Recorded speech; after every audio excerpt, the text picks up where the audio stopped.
Bonjour les amis, bonjour Tartos. J'espère que vous allez bien, que le moral est là et que vous travaillez bien dans vos jardins et que ça va. Et ça nous remonte le moral. Alors comme je vous disais toujours, le mois de mai c'est un mois super. Il y a plein de... la verdure, ça redonne. Il y avait tous les aubépines en fleurs il y a 15 jours, là maintenant c'est la fin. Il y a même des aubépines un peu rougeâtres là. Ah, c'est magnifique. Voilà, donc les amis, on fait un petit tour. Je voudrais donner un petit conseil à Michel. Alors Michel, je te fais la vidéo pour toi, j'espère que tu la verras. Hein, qui me demandait au niveau de ces échalotes, quand est-ce qu'on voit si elles sont mûres ou si on peut les retirer. Alors, je voudrais revenir sur les échalotes. Les échalotes, n'oubliez pas, vous pouvez revenir en arrière. On a déjà fait plusieurs vidéos. On fait une butte en triangle comme ça, une butte, hein, avec notre petite binette. Et puis on implante nos échalotes au-dessus. Voilà, on les espace d'à peu près une vingtaine de centimètres. Hein. Et surtout, ça n'aime pas le compost frais. Si vous en mettez durant l'hiver, tout ça, s'il y a encore un petit peu de compost, ça peut apporter un petit peu de pourriture au niveau de vos échalotes. Alors comment est-ce qu'on reconnaît comment est-ce qu'on reconnaît si les échalotes sont mûres, on peut les retirer. Alors, je vais vous faire voir. Ici, les échalotes, c'est tout simple. Quand vous allez voir le bord de vos verres qui vont commencer à sécher tout doucement. Alors on va prendre de ce côté-ci. Alors voilà, quand vous voyez les verres, ça commence tout doucement, mais on n'y est pas encore. Ça commence à sécher, vous voyez là. Alors là, pour l'instant, elles sont en train de grossir. Là, vous les voyez bien là, hein, elles sont en train de grossir et donc elles se divisent. Hein, elles se divisent. Donc quand les verres vont vraiment bien sécher à moitié, là, eh bien là, vous pourrez non seulement euh, les retirer, c'est-à-dire on va les soulever de la terre, on va enlever les racines de la terre et les laisser sécher sur la terre. Alors ça, je voudrais vous comparer par rapport à des échalotes de l'année passée, c'est-à-dire, moi je les laisse avec le verre comme ça. Vous voyez comment on le conserve bien quand on laisse le verre. Et ça, c'est de la grosse. Hein. Regardez, elle est magnifique. Donc, vous allez prendre votre botte, c'est-à-dire on va prendre ceci là d'ici, allez, un gros 3 semaines, un mois. On va les décaloter tout simplement, hein, les sortir de la terre, mais on va les laisser sécher sur place avec les verres. Elles vont sécher, c'est-à-dire il y aura encore un petit peu de verre ici, mais on va laisser sécher l'ensemble. Hein. Voilà. Alors ça n'a pas besoin de beaucoup d'eau.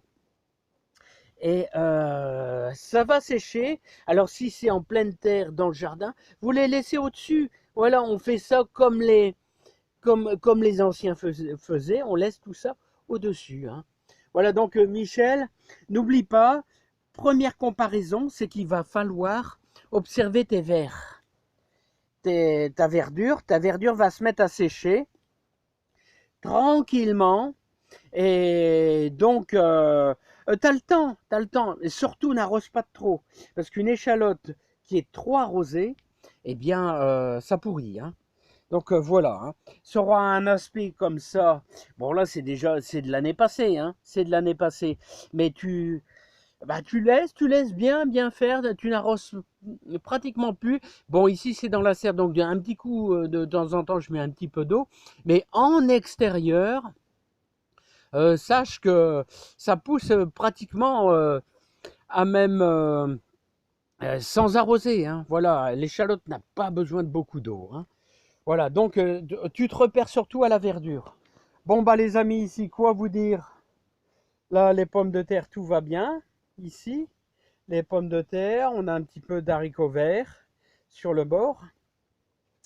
Et nos poivrons, bah, ça se lance. Hein, et tout doucement, les poivrons, ça avance. Hein. On a quelques bonnes, les dernières apias qui sont en train de tourner qui commencent tout doucement à monter. Ensuite, on a toujours notre petite réserve ici de Batavia qui va prendre le relais. C'est pour ça que je vous dis qu'il faut toujours semer tous les 3 semaines, un mois, disons, pour toujours avoir de la salade. Hein. Voilà, donc bah, ça se passe bien dans la serre. Hein. Ça se passe bien. Hein.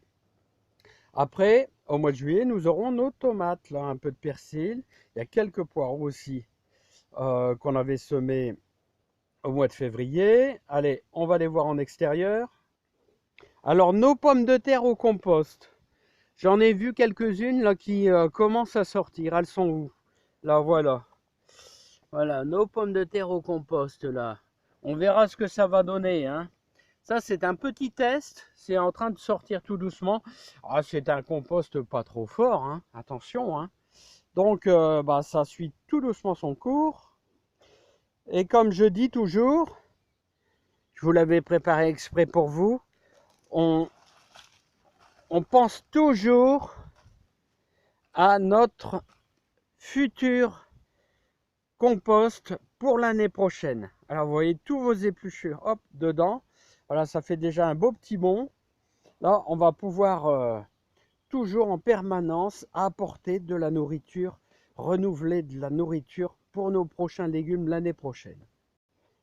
Alors ici, ça sera notre dernière salade d'été, nos dernières petites Batavia avec nos radis. Radis Rice, là. Regardez comment ils sont beaux. Ils sont magnifiques là. Hein. Ah, c'est déjà du gros, hein. Il est bon à cueillir celui-là. Hein. Il y a à manger. Là donc, toujours un petit peu de Batavia en dernier. Notre petite ligne de poireaux, là ici, qui va bien. Là, c'est un petit peu, on voit que la terre ici n'a pas été bien amendée. Ils ont du mal à pousser. Hein. Et on a mis aussi un petit peu d'haricots beurre là, qui commence à se pointer. Là, un petit peu d'haricots beurre, là, je ne sais pas si vous les voyez, là, qui commence à se pointer tout doucement. Là, et autrement, au niveau du verger, ah, ça va. Au niveau du verger, ça va, mais je vais vous dire, il ne pleut pas beaucoup. Hein. Oh, il ne pleut pas beaucoup, c'est terrible. Hein. Moi, je vois sans arrêt le niveau de l'étang qui baisse. Regardez les belles prêles américaines, là. Comment c'est agréable, c'est joli à voir. Hein. Les fameuses prêles américaines et les fameuses iris sauvages. Là, on est dans la période. Regardez comment c'est joli. Un iris, là. Hein. Les iris sauvages qui commencent. Hein. Mais regardez toutes ces prêles. Oh, qu'est-ce que c'est joli, c'est joli. Hein, c'est, je sais pas, c'est toujours... Quand elles sont petites comme ça, je trouve que c'est vraiment super beau. Hein.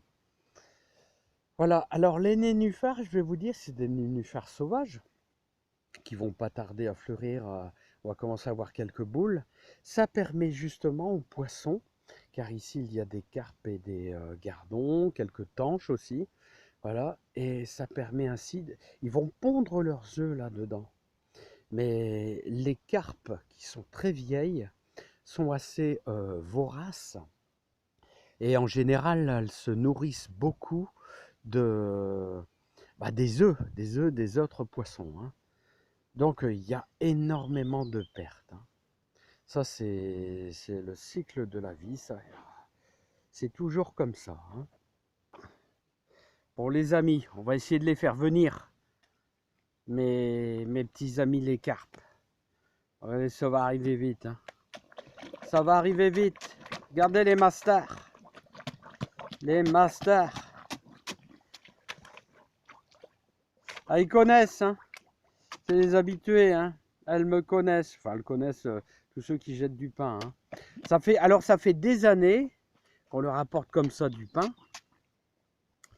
Et elles sont habituées. Hein. Elles sont vraiment habituées. Hein. Hein, et depuis des années, mon Dieu, elles sont là depuis plus de 20 ans. Hein. Et croyez-moi, elles aiment bien le pain. Hein. Bon, bah les amis, moi je vous dis, Je vous souhaite plein de bonnes choses. Passez un super bon week-end. Éclatez-vous dans vos jardins. Et surtout, profitez, profitez, profitez. On est au mois de mai, mai-juin. C'est les 2 mois les plus favoris pour moi, je trouve. Et puis c'est super, super agréable.